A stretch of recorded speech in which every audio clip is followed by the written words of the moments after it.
falando sobre um antídoto contra o desânimo.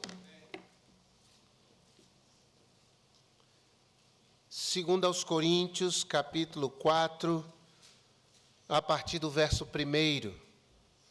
Por isso, tendo esse ministério segundo a misericórdia que nos foi feita, não desfalecemos, não desanimamos. Antes, rejeitamos as coisas que por vergonha se ocultam, não andando com astúcia nem falsificando a palavra de Deus, e assim nos recomendamos à consciência de todo o homem, na presença de Deus, pela manifestação da verdade.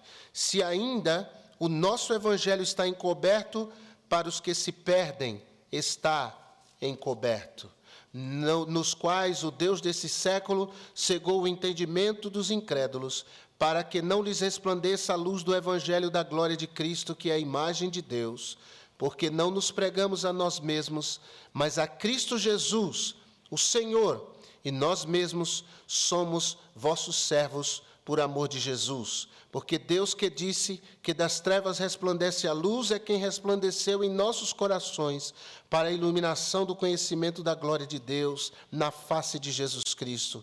Temos, porém, este tesouro em vasos de barro, para que a excelência do poder seja de Deus e não de nós. Amém.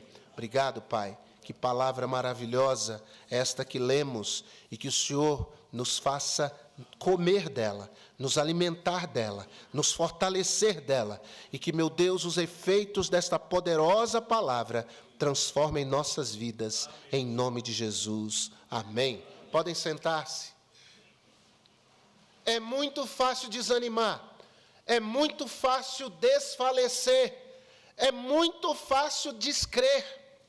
Mesmo para crentes em Cristo Jesus. Se nós não vigiarmos, se nós não cuidarmos, o desânimo ganha o nosso coração. Há muitas coisas que podem nos desanimar. As circunstâncias da vida, os reveses da vida, talvez sejam os componentes mais decisivos, definidores de desânimo no coração das pessoas e, por que não dizer, no coração dos crentes. As dificuldades familiares, porque, irmãos, quando é na carne da gente, quando é na vida da gente, isso tem um peso e um efeito ainda mais devastador. Se nós não vigiarmos, essas coisas passam por cima de nós como um rolo compressor, mas a palavra de Deus traz para nós um antídoto, traz para nós um remédio, uma vitamina que nos dá forças para não cedermos ao desânimo. Você acha que o desânimo não bate à porta deste pregador? Muitas vezes, há tentativas do desânimo ganhar a minha alma quase que diárias. Mas nós não podemos nos entregar em hipótese alguma ao desânimo. Não há outra alternativa a não ser avançar. E eu disse algumas semanas atrás que nós somos encorajados a não desanimar, porque fazemos parte de uma nova aliança. É o versículo 1. Uma aliança que foi escrita pelo sangue de Jesus. Uma nova aliança que é superior à aliança que Moisés instituiu lá no Monte Sinai. Uma aliança que perpetua-se por toda a eternidade. Portanto, uma aliança que é eterna. Cristo morreu por nós de uma vez por todas. Uma aliança que tem o signo, que tem a marca da graça de Deus. A graça de Deus que é maior que o nosso pecado. A graça de Deus que é maior do que as nossas contradições. A graça de Deus que nos é suficiente. A graça de Deus que nos basta. Se nós não vivermos na perspectiva da graça, nós alimentaremos em nós a nossa justiça própria e nos tornaremos hipócritas por excelência. A pessoa cheia de justiça própria, ela só enxerga o pecado dos outros, mas não enxerga suas próprias mazelas. Você sabe que antes do sumo sacerdote entrar no Santo dos Santos, ele tinha um banho cerimonial. Então ele ia até a pia cerimonial e ele lavava suas mãos, ele lavava o seu rosto, depois enxugava para entrar no Santo dos Santos. Essa pia, ela era como um espelho, era de metal, mas que resplandecia como um espelho. Então, toda vez que o sumo sacerdote ia lavar as mãos, ele era obrigado a olhar para si.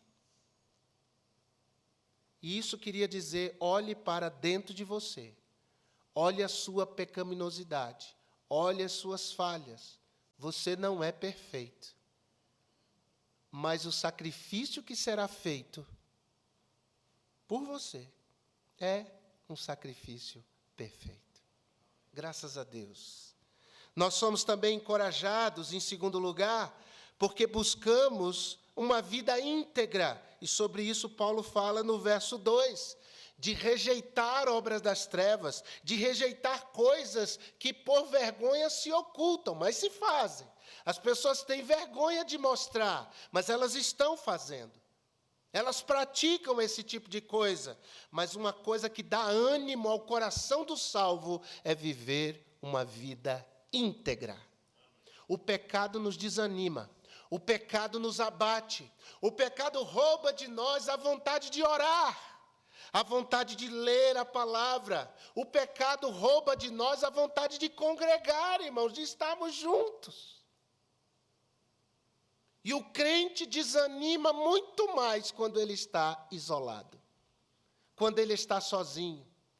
Ele se torna uma vítima fácil, potencial do inimigo. Uma ovelha pode ser abatida por um lobo, por qualquer outro predador, muito mais facilmente se estiver distante do rebanho. Então não fique para trás. A nossa igreja é uma igreja viva e ativa. Uma igreja que trabalha muito. Ela tem os cultos aos domingos, ela tem culto na quarta-feira, mas nos outros dias da semana ela está em constante atividade. É lindo ver, e via isso sábado, o AME, nos hospitais, vidas sendo salvas, vidas se reconciliando, irmãos. Trabalho belíssimo que tem sido feito, e outras iniciativas da igreja. Não fique de fora, não fique isolado, participe. Porque a gente sozinho começa a dar ouvidos ao nosso coração, ao nosso homem interior que é pecaminoso e decaído. E nós nos tornamos uma presa fácil do inimigo. Dá ânimo quando nós andamos juntos e procuramos viver uma vida que agrada a Deus. Amém ou não? Mas em terceiro e último lugar, nós somos encorajados porque temos certeza de salvação. Essa é a maior bênção que nós temos, a nossa salvação. Você sabe que o meio evangélico brasileiro vive de modismos, vive de jargões. O meio evangélico, eu estou generalizando, de uma maneira geral. As igrejas fazem a mesma coisa. Elas cantam os mesmos hinos. Tem um hino da moda, todo mundo canta. Tem o pregador da moda, todo mundo quer ouvir. Tem um movimento da moda. Eu me lembro no início da década de 90, houve um movimento do dente de ouro. De repente, Deus virou dentista. E os crentes recebiam dente de ouro no culto. A igreja que eu fiz parte em Belo Horizonte, Márcia, Ruth, se dividiu por causa disso. Agora imagina, Deus operar um movimento no meio da igreja para dividi-la. A Bíblia diz que Deus não é Deus de divisão. Ou seja, esse movimento é de tudo, menos de Deus. Aquela igreja rachou. E onde está o movimento de dente de ouro? Passou. Movimento de maldição hereditária, passou. Movimento de nova era. Os maiores propagadores de nova era eram os pastores, não eram os esotéricos. Os pastores davam curso de nova era. E não pode usar perfume de tal marca porque patrocina o reino de Maitreya, o anticristo. E aí eram os crentes tudo com aquele cheiro esquisito na igreja, porque não usava mais perfume, desodorante. Onde é que está esse movimento da nova era? Passou. Tem os jargões. Está amarrado. É um jargão. E a turma fala sem saber o que está falando. Glória a Deus que nós não temos esse costume. Louvado seja Deus. Nós não embarcamos nas ondas, nos modismos. E aí tinha um jargão que era assim: fique firme, meu irmão, porque o melhor de Deus para a sua vida ainda virá. O melhor de Deus para você ainda vem. Já ouviu essa? É umas teologias que surgem de qualquer lugar, menos da Bíblia. Porque o melhor de Deus para nós não virá, o melhor de Deus para nós já veio. Jesus Cristo, nosso Salvador. É o melhor de Deus para nós. A melhor coisa que pode acontecer, me lembrei agora de um hino de Oséias de Paula. A melhor coisa que eu já fiz em toda a minha vida, salvou-me por um triz, em aceitar Jesus, sinceramente foi que eu já fiz. Que coisa linda. E olha que eu estou ruim da garganta. A melhor coisa que nós fizemos foi entregar a nossa vida a Jesus. E a melhor coisa que Deus fez na nossa vida foi nos salvar. Se a salvação não for para a sua vida um grande incentivo, um grande estímulo, nada será. A certeza da salvação me diz que eu sou filho de Deus. A certeza da salvação me diz que Deus me ama. A certeza da salvação me diz que eu tenho uma família na fé. A certeza da salvação me diz que eu vou para o céu. Se isso não livrar você de qualquer desânimo, nada o fará. Nada o fará. Diante da perda de um emprego, diante de um acidente grave, diante da perda de um ente querido, diante de um problema familiar, você precisa lembrar: Deus me ama, eu sou filho dele e eu vou para o céu. Um dia isso tudo vai acabar, isso tudo vai passar. Eu não devo me preocupar demasiadamente com isso, porque isso vai passar, tudo passa. Mas aquele que faz a vontade do Senhor permanece para sempre. Paulo fala do privilégio da nossa salvação, que muita gente no mundo não tem. Versículo 3, versículo 4, segundo aos Coríntios 4, diz: mas se o nosso evangelho ainda está encoberto, é para os que se perdem que está encoberto, nos quais o Deus desse século cegou o entendimento dos incrédulos, para que lhes não resplandeça a luz do evangelho da glória de Cristo, o qual é a imagem de Deus. As pessoas lá fora estão cegas, irmãos. Elas não conseguem enxergar a realidade da vida. Elas estão presas a coisas desta vida, preocupações dessa vida. O crente não. O crente enxerga mais longe. E aqui é a grande preocupação que eu tenho. Eu não gostaria de ver crentes se unindo às vozes dos que murmuram, dos que reclamam, dos que não têm esperança.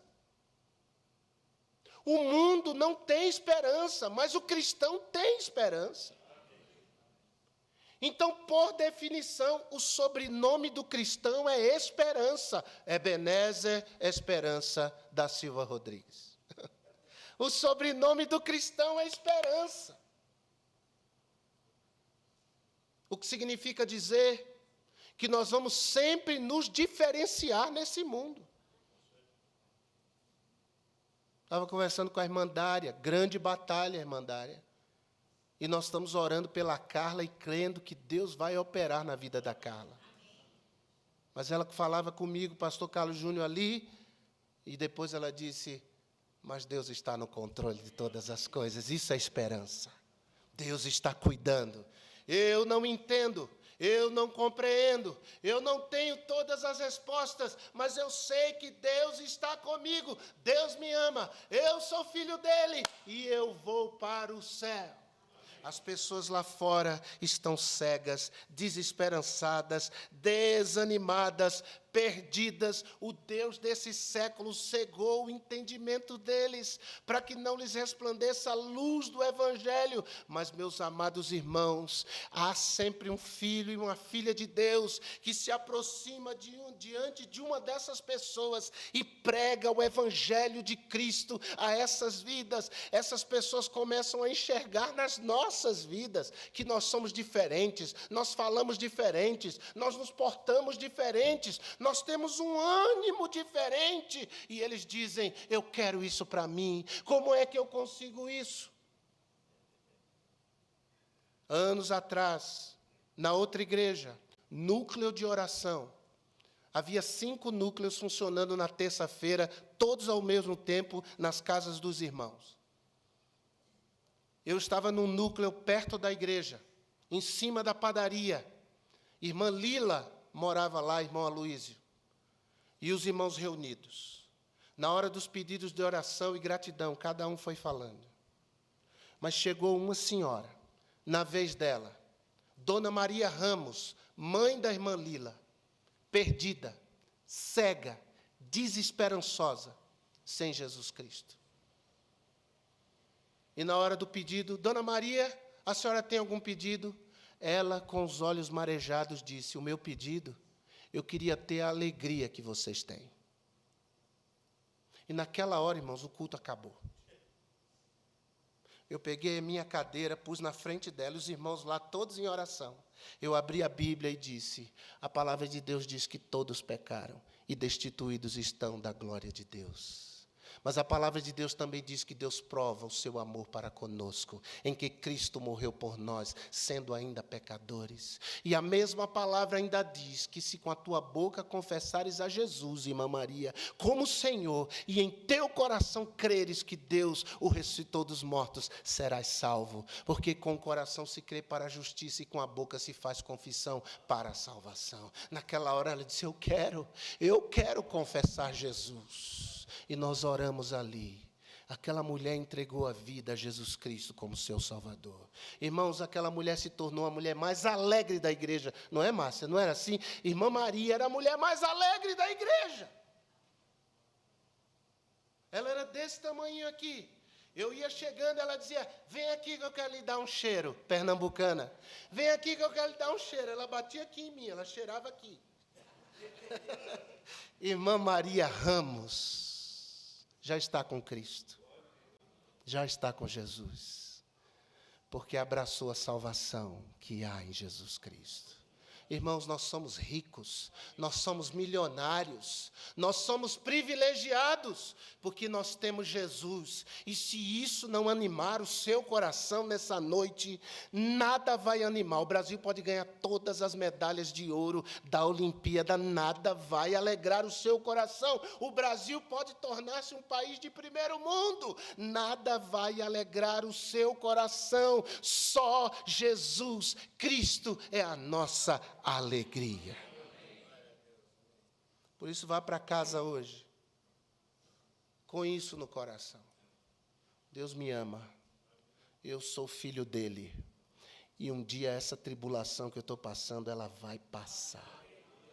Se não for aqui, vai ser depois que eu partir. Mas depois que eu partir, eu vou chegar no céu. E quando eu chegar no céu, eu vou ter essa sensação. Mas por que eu me preocupei? Eu não tinha nada que me preocupar. Ixi, passou tudo. Agora são novas todas as coisas. Louvado seja o nome de Jesus. Curva a sua cabeça, feche seus olhos. Obrigado, Senhor.